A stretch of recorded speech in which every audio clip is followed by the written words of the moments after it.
May issue nangyari. Ha? May issue nangyari, moms. Saan? About? Si Jade, umiyak dito si Jade kanina kasi binuli mo daw siya, tapos umiyak siya sa kwarto niya. Mo, kausapin mo yan, ma, kasi physical daw yan, ma. Ha? Bakit niya naman sinabi agad? Baka hindi pa ready si Miss Jade na pag-usapan yung topic. Oh no, si Jade kanina umiyak siya kasi kinurot mo daw siya, tapos na-trigger yung niya, childhood niya na may nag-physical sa kanya, tapos ikaw din daw yung naka-trigger. Kaya umiyak siya. Di ako nangungurot. Yung pagkakasabi kasi ni Verushka, parang ang bongga. Alam mo yun, yung hindi ganyan yun. Kinurot mo ako, tapos yes. Kinurot saan? Sa dede. What?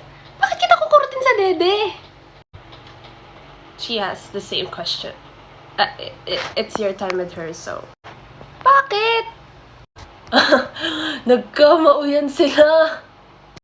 I just took a chocolate and I just walked the back and I was like,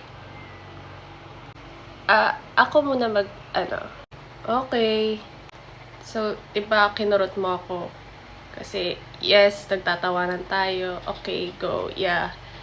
Pero, nung gabing yon, nag-flashback lahat sa akin yung pambubuli na ginawa sa akin. Which is exactly na ginawa mo.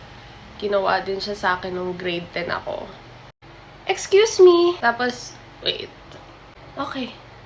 Then, nag-breakdown ako noon. Yung malalang breakdown talaga.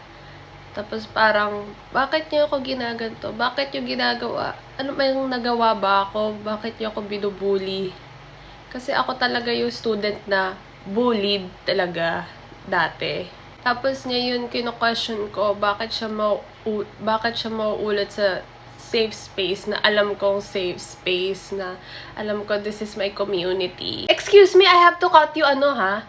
Masyado kang nagiging sensitive. Hindi kita kinurot and alam mo, nagpaalam pa ako sa'yo. Sabi ko sa'yo, pahawak nga ng boobs mo. Yun, wag ka magsinungaling, Jane. Huwag mo akong gawa ng kwento excuse me. The mad cat that I've come to know after years of working together has come out. She started yelling towards Jade.